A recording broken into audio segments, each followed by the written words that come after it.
Hello there everybody, Trek Culture's Adam Cleary here, and you may or may not be aware, but yesterday was Star Trek Day, etc, etc, where we got new information about the new shows, we got new trailers, we got revelation, we got speculation, we got celebration, and no, it's not at all like what Star Wars do every year. Who said that? Anyway, though, in all seriousness, it was a whole lot of fun, so I'm sat here, I have a cup of tea in hand, and we're going to go through the biggest thing that came out of yesterday, because yes, there was celebration, there was love, there was warmth, there was everything that is great about Star Trek, but there was also teasers, and there was also a trailer for Discovery Season 3, and that's by far and away the most exciting, mouth-watering thing from the day. So, we had a look through it, as is our wont here at Trek Culture, and 10 things jumped out at us, and we thought, wow, wouldn't that just be really convenient to do a list on? So, here's the list. Number 10, 3188.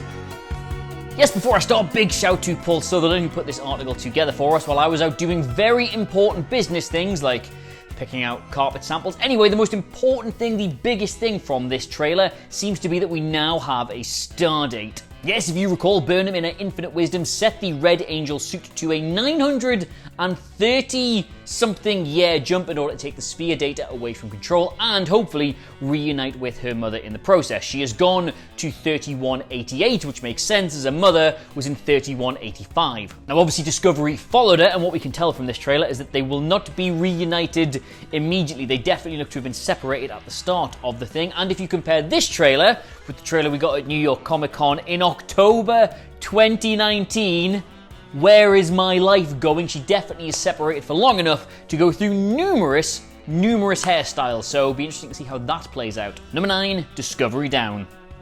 Yeah, speaking of Discovery and being separated and being flung into the future, the most striking image in the whole trailer is this. Smoosh! Yes, we do not know what planet that is or where in the galaxy it is or how it relates to the season, but it does look like Discovery just yeeted itself into its surface and is going to be stuck there for at least the first couple of episodes. And just gotta say here, when I look at the design of the USS Discovery, the first word that comes to mind is not sturdy. So to see that kind of flimsy thing with all its pointy bits smash into the face of an actual planet and not just immediately crack up into a million pieces is quite impressive, really. So, well done to the hull. Now, we do know they stay there for a bit because we've already seen scenes of Saru and Tilly on its surface. And while we don't know what planet this is, we do know what planet it is in real life. It's Earth. They filmed it on Earth. In Iceland, specifically. Number 8, The Burn. Now, we were already introduced to Cleveland Booker, or Book as he's apparently going to be known from, again, last year's trailer, because somehow that was like 11. Honestly, like, it's not just me, is it? Time is weird now. Anyway, yes, we were already introduced to him in the previous trailer, but we get a little bit more about his backstory, about who he is, what he's doing, what he brings to the table, and specifically he tells us about the Burn, which is apparently where the galaxy just took a hard left. Now, what do we know about the Burn? Well, not a whole lot, but apparently Starfleet mostly collapsed, which is fair enough. I have mostly collapsed during lockdown, but yet here I still am. We've seen wreckage, we've seen debris, we have seen numerous alien cultures living together in some kind of weird, spacey, post-apocalyptic kind of thing going on. So it sounds, I'm going to stick my neck out here, like the Burn was quite bad. Now, not to get too far into speculation here, but Discovery likes to throw a real big twist into its seasons, and is it just me that he is the Burn and then Michael Burnham and thinks there's a thing? The Burn is Burn? Number 7, Starfleet.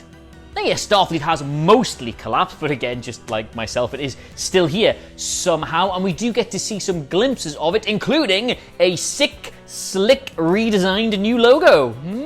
It's just reassuring to know, isn't it, that in the furthest flung reaches of time and space, where there's been some giant galactic catastrophe befall the entire universe, there is still work to be had for graphic design students, so anyway, yes, we do get a little glimpse of Starfleet itself here as an officer, having a bit of crack with Reno and Stamets and Tilly, and she's got a slick new uniform on with a slick new comm badge and stuff. So Starfleet is here in the 32nd century, I think it's going to be. It is, yeah. In the 32nd century, Starfleet is still a thing, but nobody's particularly hot on them, and they've gone back to jumpsuits. Actually, in truth, that looks more like a funsy to me, but what do I know? Number 6, Chain of Command.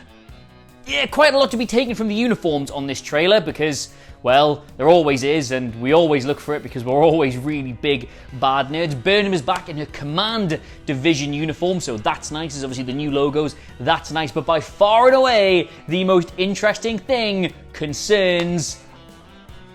Oh yeah. Zoom and enhance there, Chris, please, because that looks to be 4 pips on Saru's uniform, which means that he finally gets that promotion to captain he's deserved since the end of season 1.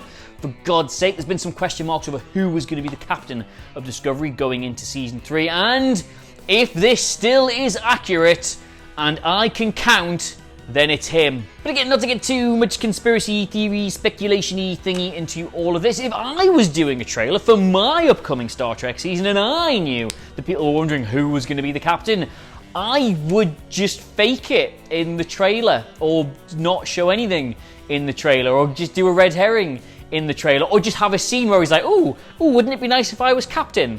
And then put that in the trailer, but remove all the context. So I'm not saying Saru's going to be captain permanently. He might not be captain by the end of the series, or even through the series. I don't know. But in this shot, he looks quite captain-y to me. So let's go with that. Number 5, welcome to the future. Really nice line in this trailer because Michael says the Federation isn't about ships, it's about its people. It's always been about its people. And I just sat there going, yeah. Is it though? I'll just get this out of the way quite early. We all really, really want to see 32nd century Starfleet ship design, won't we? Like, it was the most disappointing thing, in my opinion, about Star Trek Picard, that just Starfleet ship presence was really underwhelming. And we did finally get loads of ships at the end. They looked like tugboats, and they were all exactly the same, and it just absolutely sucked. So show us, please, the 32nd century Starfleet vessels. I want to see the Enterprise J. I know it's the wrong time frame, but I just loved it in Enterprise, and I just liked how stupid it looked. I want that. Have that there, please. Anyway, one thing we have seen is that this is all very light and airy and holographic, and looks like a huge technological leap from the 23rd century, as you might expect. It's far more in line with what we've seen in Picard with the holographic displays and everything looking like a goddamn Apple store. Number 4, grizzled Andorians and such. Now, while this is the future and everything has nice, clean design lines and holographic displays and all of that, they are also presenting us with what looks to be the grungiest, most post-apocalyptic version of the future we have ever seen in Star Trek. And I say that purely because this Andorian has a beard. Now, we've already seen a CD bar where Georgiou kicks your man from Homeland's ass here, but we've also had the stuff from the earlier trailer where we saw a Cardassian and we saw whatever the hell Morn species is called, all on a battlefield. So it looks to me like while Starfleet has mostly collapsed, it is doing very well for itself, while the people it's supposed to protect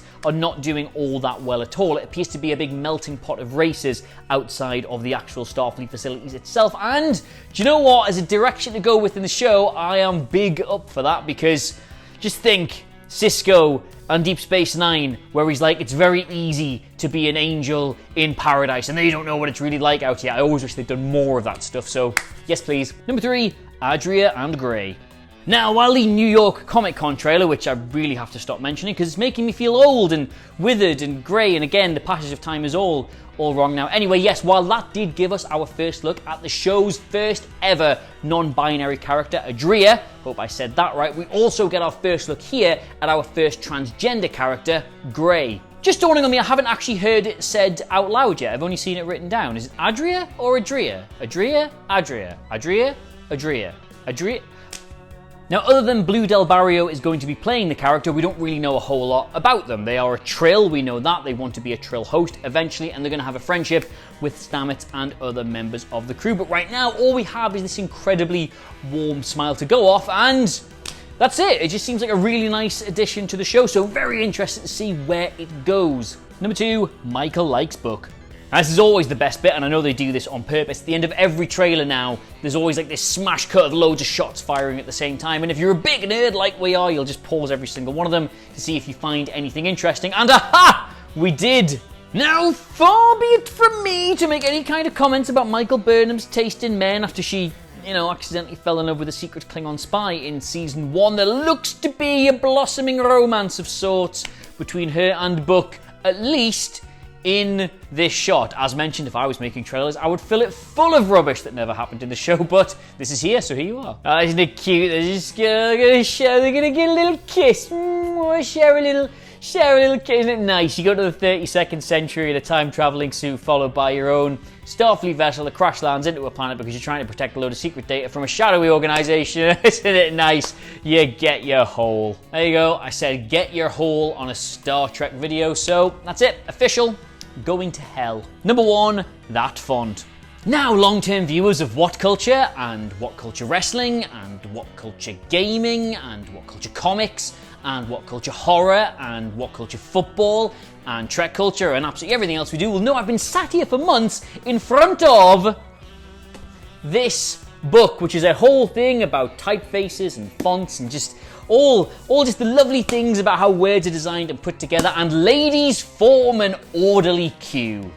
Anyway, yes, it probably didn't escape your attention to notice that they changed the Discovery logo. It's got a nice new font now that's far more in line with Picard and Lower Decks and the upcoming show Prodigy. But why did they do that? They had one already established. Why would you change it? Well, Alex Kurtzman and Michelle Paradise said that the old logo was to reflect the fact it was in the middle of that Klingon war, and now that's like 1,000 years ago. So they've changed it, and that's it. That's the whole story. I like it, mate. Really like it. Very smart, sans serif, nice and wide. That little cute bit of flair on the V. Big fan. Big fan. So there you have it. Those are our 10 biggest takeaways from the Discovery Season 3 trailer. And it arrives on October the 15th. Where is my life going? Let us know what you made of it all in the comments below. Of course, don't forget to like, share, and subscribe. But in the meantime, thank you so much for watching. I have, of course, been Adam Cleary. Going to give this a little read this afternoon, by the way, because it's been a long old time, and I'll see you soon.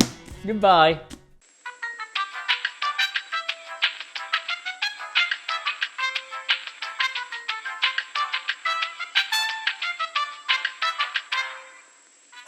Hello there, everybody. Trek Culture's Adam Cleary here. Just to hold my hands up really quickly and say, I've tried my best to replicate, duplicate, just outright clone our god editor Chris Thompson here, and I have failed. It's been absolutely disastrous. An affront to God, somebody called one of the efforts, so do you know what?